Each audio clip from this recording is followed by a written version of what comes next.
Hey, Sun Devil fans, Brad Denny with 3TV, CBS5, and the Speak of the Devils podcast here, bringing you a post-practice game week quick hit mini episode. And man, if this is not just another example of always something university, well, I don't know what is, because as this was a practice and preparation for ASU season opener on Thursday, August 31st against Southern Utah, the Sunday was overshadowed by news that broke very early in the morning that ASU has instituted a postseason ban related to the NCAA investigation for the 2023 season. The obvious question, why now?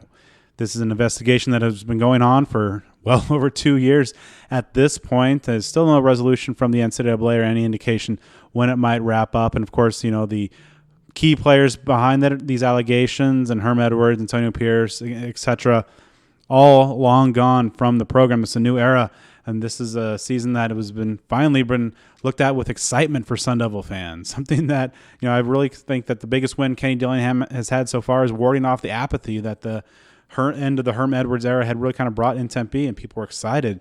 Football was vastly approaching. This is a team with 8 home games that very well could have challenged for a postseason spot. And in fact, in our recent preview and predictions episode, we all thought that ASU would be making the postseason. I think 6 wins with that schedule, with how the home games break out, with this team that I've seen day in, day out through spring and fall camps, was a bowl caliber team. But alas, we will never know. ASU Athletic Director Ray Anderson, who's kind of caught the continued ire of ASU fans, did issue a statement reading in full: Arizona State University has informed the NCAA and Pac-12 Conference that it will self-impose a 1-year postseason ban on its football program for the upcoming season. In light of the ongoing investigation and our membership obligation to maintain the confidentiality of the matter, we will not be commenting further at this time.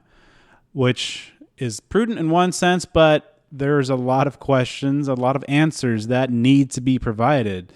This is tremendously unfair to a lot of the seniors and these players that have put in the hard work that had nothing to do with these alleged recruiting violations that happened under the prior coach's tenure. I mean, you have guys that you'll hear from, you know, like Jalin Conyers, Jordan Clark, that have put everything on the line and really have stayed true to this program and have been ready to be a part of the turnaround, to be a part of this new era, to be a part of the resurgence, revitalization of Sun Devil football after a pretty dark end to the last era. And, you know, they'll get their 12 games, but having this kind of, you know, light at the end of the tunnel, this carrot, perhaps, you know, the thing that people strive for, the postseason chance. If they go out and shock the world, you know, a lot of those doors are already closed before they've even taken the field, and that's tremendously unfair.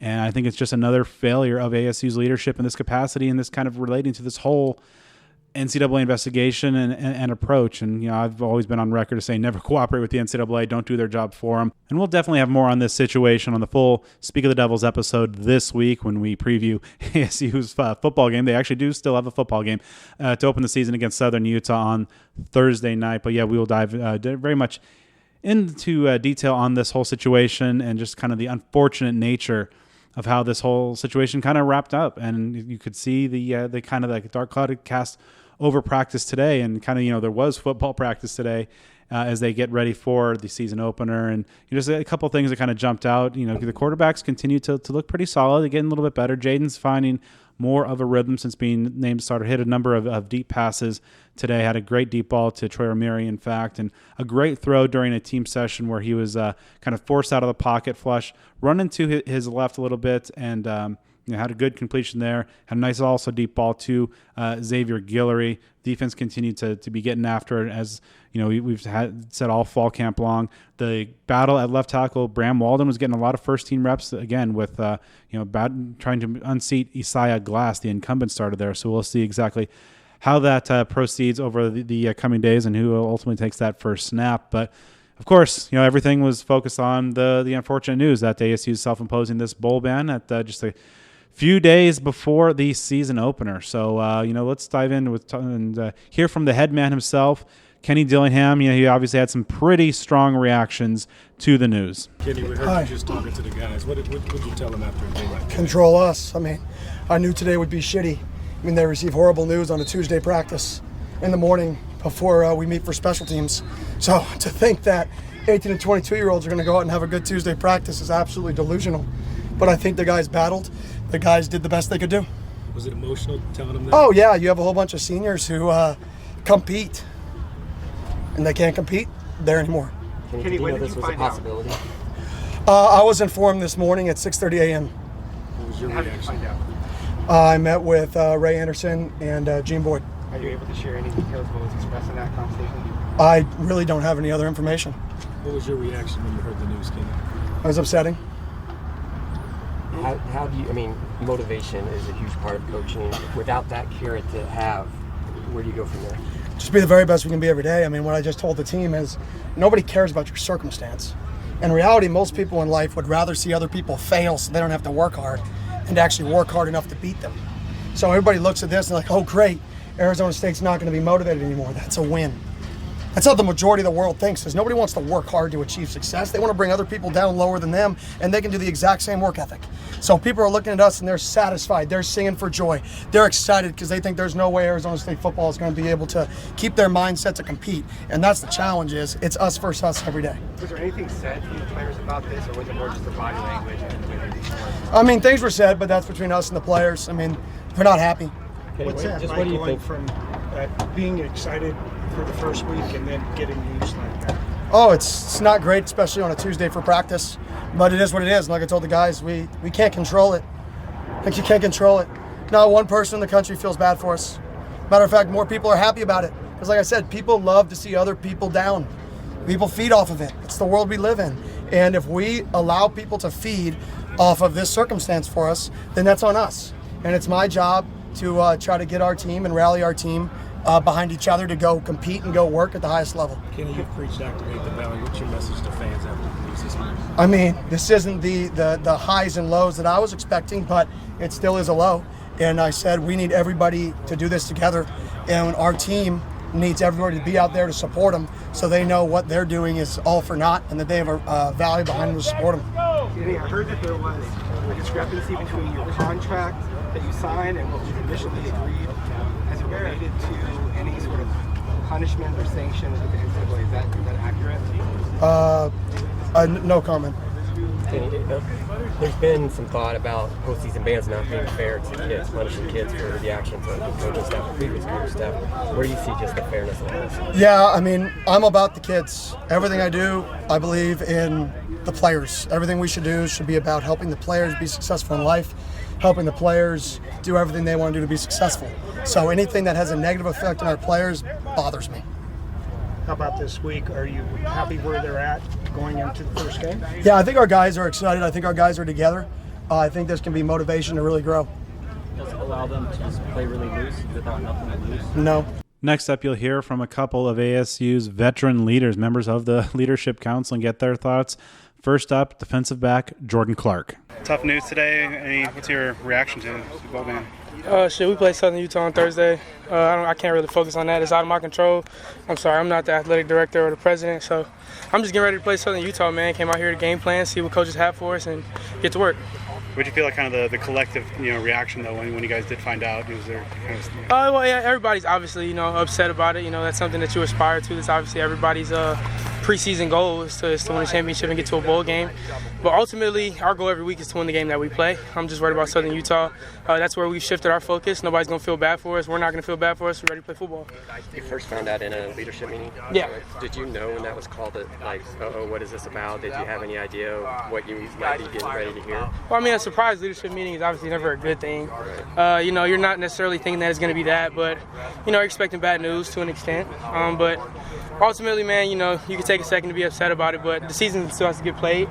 All these teams are still in our schedule, up until that point, so we're just trying to win football games. Where are the leadership meetings? Where do they take place? Coach's office. You're a veteran, you've been here, you've been through the ups and downs, and obviously it's going to be up to you to keep the guys focused. How do you look at that role? Yeah, I got to keep guys going, but for those of us that were on the team last year, this season has enough meaning. There's a lot of people that we got to play, a lot of people we got to get back. You know what I'm saying? So I'm not necessarily worried about the bowl game or a championship. We play all those same teams this year, and I'm just ready to play football and compete. Jordan, what was Ray Anderson's message to you guys? He just told us that we couldn't play in a bowl game or a championship. Not really much else to say. How emotional was that to hear that this morning? It hurt, you know what I'm saying? But ultimately, we're just playing football. How has Kenny been in guiding you guys kind of through this practice and this meeting this morning? He's, done everything that he can. You know what I'm saying? He's a great football coach, and ultimately we have a football game to play on Thursday. So, you can't really worry about that stuff. You got to just get ready to play on Thursday. He said that he felt like the practice was a little flat because of the news, and that was inevitable. That was going to happen. Did you feel kind of that flatness kind of struggling to get going? Yeah, a little bit, but we're not really worried about it. I think, after the first period, we all knew that it was time to just play ball. You know what I'm saying? So, we got to have a better day today, but ultimately we got good work. We learned what we needed to learn from today, and I'm just excited to get back to work tomorrow. What stands out about Southern Utah on offense? They do a lot of motions, a lot of shifts, a lot of stuff to get your eyes wrong. OC just came from eastern New Mexico, you know what I'm saying? So it's a new system for everybody, not really sure what they're going to throw at us, but from what we've seen, do a lot of shifts and motions and stuff. So just making sure we get adjusted ourselves, play with clean eyes. Ultimately, I think we got a good game plan for them. What goes into preparing for a team that's got no tape on them yet and has a new offensive coordinator? What kind of does that process look like? Well, the dope thing is that we have a bunch of tape, you know what I'm saying, because you're preparing for what they could have done from their playbook last year at Southern Utah and then where the OC came from. So it's a bunch of tape, really just looking for tendencies and formations, down to distance tendencies as well. But ultimately, you just got to play with clean eyes because you really have no idea what they're going to do. Is the best part of the news this morning that you guys get to play Thursday? Yes, 100%, man. Who cares? We're on to the next thing, on to the next challenge, and that's Southern Utah. What do you leaders tell the team just to kind of reset everybody and get their spirits up and all that? For me, this is our job. You know what I'm saying? This is our job. This is why you're here. Somebody's either paying for you to go to school here to play football, or you came here because you wanted to play football. So ultimately, you're going to do your job because that's what you're supposed to do. We're grown men. We don't control those circumstances. We control what happens on the grass. And finally, here's what tight end Jalin Conyers had to say about the bowl ban and its impact on the upcoming season, and a hat tip on the audio to our friends over at Devil's Digest. Until November, when we for sure have 6 wins and done what we wanted to do in order to even make one. There's no point being sad right now if we go win 3 or 4 games. So, obviously it's sad, it sucks. It's it's something that we're gonna have to fight with, but we can't control it. So all we can go out is gonna play as hard as we can every week. So that's what we're planning to do. Obviously, you were here under Herm, but with a new coaching staff, kind of a new culture being set. How tough is that when you're trying to move forward to the future and things keep coming from the past? No, exactly. It's terrible. It sucks. For all the guys that have worked their tails off from summer to spring to here, it sucks. And it's just it's something we can't control. I don't think that should kill the culture though. At the end of the day, we have the same guys in the room, that are going to grind and compete every week. This we were talking about today. Obviously, we had a little bit of a bad practice, and if you're not going to fight for anything, or if you don't have anything to work for, at least fight for the dudes that have been out here working every day. So, I think that's just a mentality we got to carry. I think at the end of the day, we're going to be fine. I think today was kind of one of the days where, you hear the news and you kind of take it. But after today, there should be no reason we don't come out and we practice hard as we can. What do leaders have to do as a result of that? Oh, man, you said it. Just lead. I think a big part of it is just getting around people and just letting people know, this season isn't for nothing. At the end of the day, we still want to go 12-0 so we can be that team that everyone talks about, dang, if they would have got that chance. It's going to suck when we get to that point, but there's no reason to be sad. I was talking to DJ, and he's like, there's no point of being sad right now. Be sad in November when you win 8 or 9 or 10 games, and then you can't go anywhere. So that's kind of mentality we carry right now. At the end of the day, Thursday, we still have a game, and we got to play Southern Utah, and we got to go out there and kick their tail. So that's the plan. How emotional was it this morning, though, to get Very. It was very emotional. Especially for seniors. Guys that possibly aren't coming back, guys that for sure aren't coming back. It sucks. Obviously we all think we have a really good team that would have made a bowl game that could have exceeded expectations. So it sucks knowing that if we do what we want to do, we may not go to the Pac-12 championship. We may not do that. But at the end of the day, we still have a game to play each and every week. We have 12 games to show what we have, and we got a really big one at the end of the week. So knowing U of A is our last game now, we're going to carry our head high going into every single game we play this year, but we can't just dwell on the past. We're passing out. Was the administration involved in telling you, or was it just football coaches? We had a leadership group meeting where Coach Dilly told us, there's about 10 of us, where he kind of broke the news and told us what he was going to tell us in the team meeting. And then in the team meeting, Ray Anderson broke the news, and then Coach Dilly kind of gave his perspective, and then we moved on from there. It was honestly pretty short and sweet, kind of sucked, but it is what it is, and we're just going to move on. Did you guys want to ask questions to Ray? What did Ray say? Have questions? He said, there's just nothing nothing he could really comment on. You know, it's still an ongoing case, whatever that means.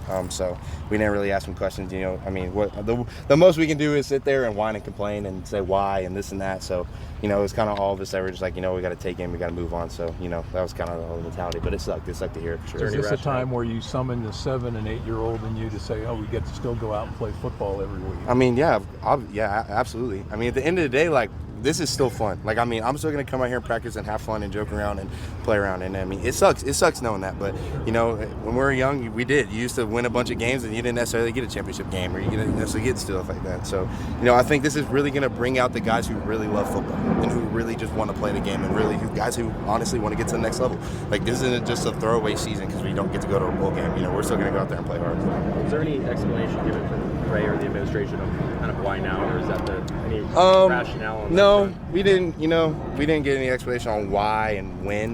It was kind of just, you know, obviously he just relayed to us that he knows that everyone knew about the investigation going on. I honestly thought it was over. I hadn't heard about it in 2 years, so I kind of thought it was over with. But, you know, it is what it is. But, you know, he came in, he kind of told us to regret it. He's told us to regret it. But, I mean, our goal now is to go ruin people's seasons. Like, I mean, why not go? I mean, shoot, I don't want any of those guys, you know, to win any football games. So we're planning to go out there, play hard we can, ruin people's season. You know, at the end of the year, we can look back and, you know, if we had won a bunch of games, if we would have made a bowl game, it's a successful season. Unfortunate that we won't get to go to one, but in our hearts we'll know what we won. What have you seen from your new starting quarterback this week? He's done a really good job. Jaden's done a really good job. I mean, obviously he's young, so he's just trying to grow and get into progressions and stuff like that, but he's good. I mean, his arm talent's insane.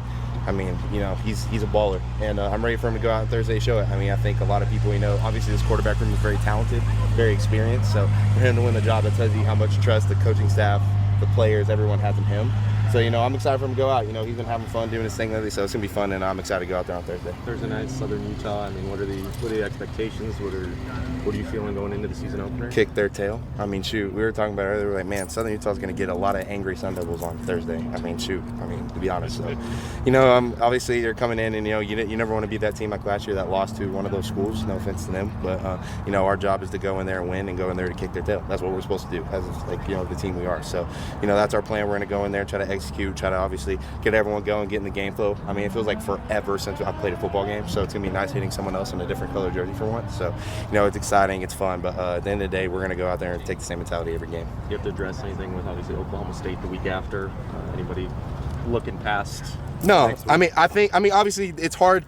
I don't want to say it's hard not to, but it's just one of those things where, you know, a lot of teams that you do that. We were one of those teams that did that. We knew we had Eastern Michigan on our schedule. We're like, all right, we're gonna get ready to go next week, and that also happened. So I think we definitely have mentality like, let's win this week and get ready to go next week, and, you know, we're gonna take it 1 week at a time, and that's how we kind of handle everything along with going down with all the, obviously, the investigation stuff and stuff like that. So that's our game plan. But we're all excited to get on the field and go play on Thursday.